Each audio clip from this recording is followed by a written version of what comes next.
oknum keturunan Yahudi yang bernama Lutfi bin Yahya.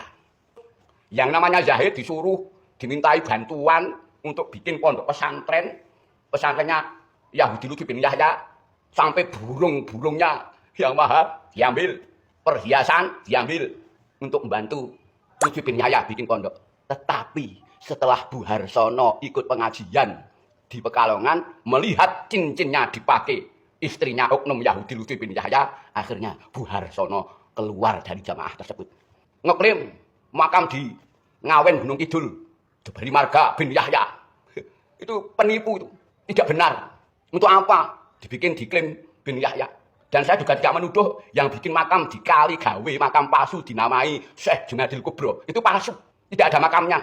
Hanya untuk mencari uang, orang dari situ pakai pon 2000 entah berapa, tidak tahu.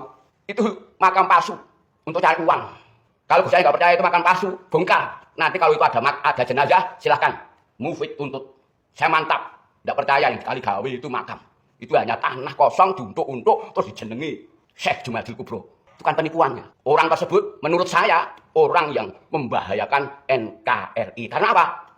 Sejarah dibelokkan. Berdirinya Jatman juga dibelokkan. Ini Gus Arya, perkenalan saya dengan Anda yang Anda katakan Maulana Wallamah bohong. Sekian, wassalamualaikum warahmatullahi wabarakatuh. Sudah lihat video di awal? Saya mau, ya terserah ya, pemikiran kalian seperti apa. Saya di sini mau bercerita. Sepengetahuan saya tentang makam Jumadil Kubro yang ada di Kali Gawe itu, ya, kebetulan dari rumah saya kurang lebih 15 menit dan kurang lebih ya 200 meter dari rumah mantan mertua saya atau rumah dari almarhum suami saya yang pertama. Itu deket banget ya. Dulu ketika saya menikah di tahun 2000 dan suami saya yang asli orang situ, orang Kali Gawe, tidak pernah cerita kalau di situ ada makam Jumadil Kubro ya. Tidak pernah. Karena suami saya almarhum lahir dan besar di daerah Kali Gawe, Semarang ya. Ketika menikah saya di tahun 2000 tidak pernah cerita kalau di situ ada makam, dan saya pun ya kurang begitu mendengar. Di tahun-tahun itu pun bapak saya masih suka mancing di daerah Tenggang ya. Dan bapak saya pun tidak pernah cerita kalau di situ ada makam Jumadil Kubro di tahun 99 2000 ya. Entah makam ini muncul jadi ramai dikunjungi para jamaah, tepatnya di tahun berapa saya kurang paham. Saya pun pernah ke situ 2 kali ketika di kampung saya mengadakan yarkasi ya, ziarah plus rekreasi ya.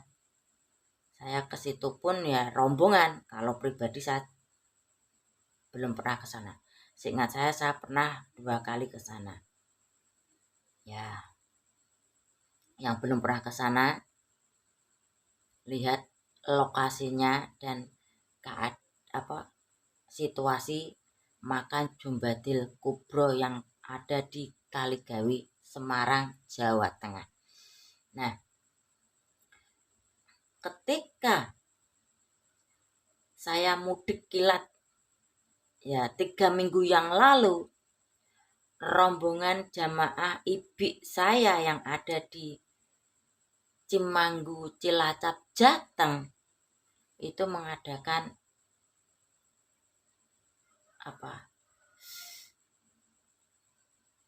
ziarah ke makam Jumadil Kubro, ya. Karena ibu saya kebetulan tidak ikut, di situ ada postingan salah satu teman ibu saya ya jamaah ke situ dan begitu ramai.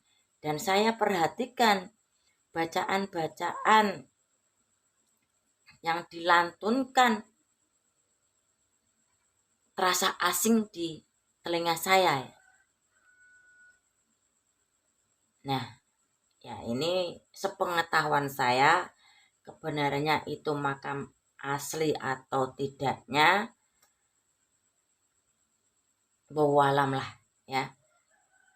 Ya mungkin kalau permintaan si bapak ini untuk dibongkar makam Jumadil Kubro ini, di situ ada kerangkanya atau hanya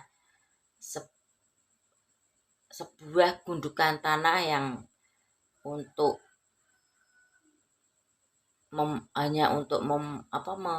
mencari uang, ya nggak tahu juga saya ya. Ini sepengetahuan saya ketika tahun 99 2000 belum terdengar kalau di situ ada makam ya. Entah jadi boomingnya tahun berapa saya kurang paham ya. Karena kebetulan makam itu tepat 200 meter dari rumah mantan mertua saya ya. Ini sepengetahuan saya tentang makam Jumadil Kubro yang ada di Kaligawi, Semarang, Jateng.